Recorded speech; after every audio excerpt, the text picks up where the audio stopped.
actually clapping, everyone. It's depressing to walk onto the sound of your own thighs, so thanks for that. I'm just recording myself as something to cry to later. I love to be here, it's amazing. I studied in Liverpool, I went to John Moore's, the thick one, and I got so nervous tonight that I feel I need to explain what I'm wearing. I am well aware that the top half looks like a Scandi detective here to solve a crime, and the bottom I look like the victim of the crime. She died of thrush, actually, so mystery solved. I've come over from North Wales. Yes, posh North Wales. We're posh because we're by the sea and there's no arcades. And I've just bought my own house, which is such a wanky thing to celebrate, especially in this climate. It is wanky, I know. I think for me, I was just lucky enough to have a dead dad. It's fine, I've got a house, babes. Oh no, he was lovely. God forgive me. Anyway, so where I live is quite outdoorsy, okay, so I've tried to fit in with the community. So what I've done is I've started to join climbing sessions. On my first one I had my period, so I was in a santry towel and a harness. I had some clothes on as well. And I just wanted to have a word with one of the girls and be like, I just didn't want any leaks, and I just wanted to have that conversation. But because I'm so awkward, I looked her in the eyes, and I'm sorry I'm directing this at you, but I looked her in the eyes and I said, can you keep an eye on my crotch? I've got a lot going on down there. I still can't climb, obviously. And I know, right now I'm a size 14 in a sparkly camel toe, but I don't have the most confidence in the world. I'm one of those people who, when you go for dinner with pals and they're like, oh, you look nice, and you go, stop it. But I did this recently, and this girl was like, you look great, look at you. And I was like, stop it. And she went, no, look at you. You're not going to conform to society and be smaller.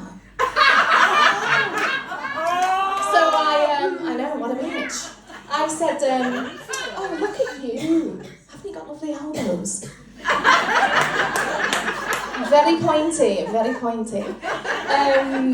But I'm going through mad changes. In your 30s, you should be super confident. Everyone tells me this. But I think, so basically, a big thing happened when I changed my name. So I had to for marriage, not witness protection. And I was Katie Gill, and then I'm now Katie Gill Williams, okay?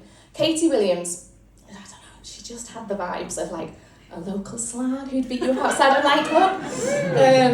I know, and that doesn't work for me because I'm neither local nor violent. And listen, absolutely no shade on the slags. I fucking love them. There's loads in tonight and you're amazing. I see you.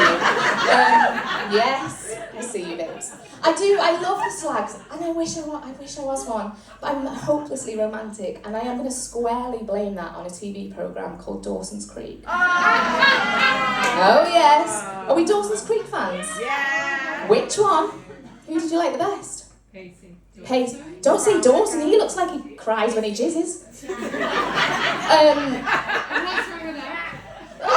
You're right, there's nothing wrong with that. Really gets me going.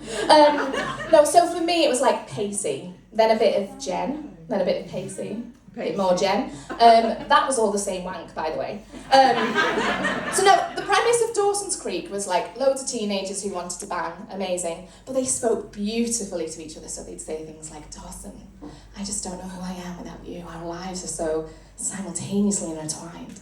So when I was going on my first date, I was like, fuck me, I was so excited. And we walked to my house, and we looked each other in the eyes, and the moon was out, and he said, Katie, do you want me to finger you while we snog? Do you know what? I let him anyway. I just think there's something really cute about a guy asking for consent. So where I live now, I work for the church. Not on the God side. And I've been there, 4 years, and do you know what? I've done fuck all. But they forgive me. I love working there actually because it's nice to be somewhere you're appreciated. This is a clanger, right, guys? I have been made redundant twice on maternity leave. Yeah. I know. Do you know what? I've only got fucking 2 kids as well. So you work that one out. Every time I pop a child, I'm out of a job. So first time I was like, I'm going to take them to court. I felt like, Erin Brockovich. I was like, I'm on him all over it. But it's really expensive.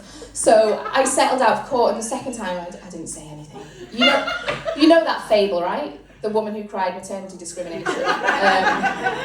Nothing to do with the boy who cried wolf, because that prick was believed the first time. But I love it, and a lot's changed. I think I've done that typical white woman thing where I was like, oh my god, it's affected me, so now I'm going to get into it. And that is feminism. And I'm a real hardcore one, because I've had it tattooed, motherfuckers. Yes. It says Femina, which means, it's not a Tampax brand, by the way. It means always woman. And I like to explain that it's taken from a poem by Virgil. I like to explain that because it makes me sound cultured and enlightened. I've not even read it, it's really long.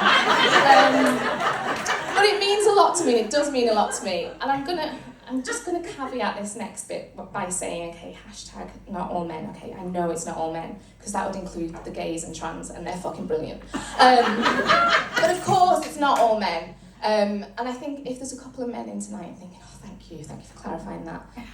Probably not one of the not all men then, I'm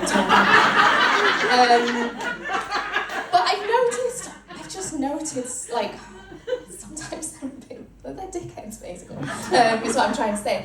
And I was talking to a guy called Gary Mortgage, and he's named that because genuinely his personality was that after he bought a house. And I was saying, I love the women's football team. I just love everything they represent. They've smashed it in a sport that would have laughed them off the pitch years ago. Gary genuinely said this to me. He went, yeah, sure, I hear what you're saying, Kate. I just find it really hard to watch women's football. I don't know why, it's just because I think I'm better than all of them. Oh! I was like, sorry, what? And he was like, well, you've got to understand, I've watched a lot of football. I've watched it on weekends. I've watched it on a weekday, and on a Sunday I watched 3 games. I've been with people who've watched a lot of porn.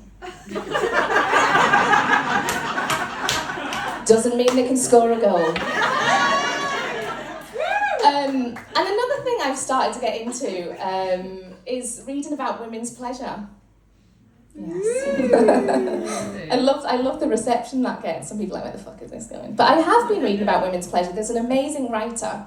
She's called Marie Stope, and she wrote this, it was a bit of a manual in the late Victorian era.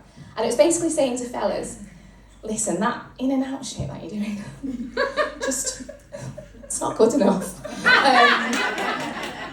And I think that's what she says. I haven't read it, it's quite long. And actually, I think what she was trying to say was, because there is a statistic out there, right?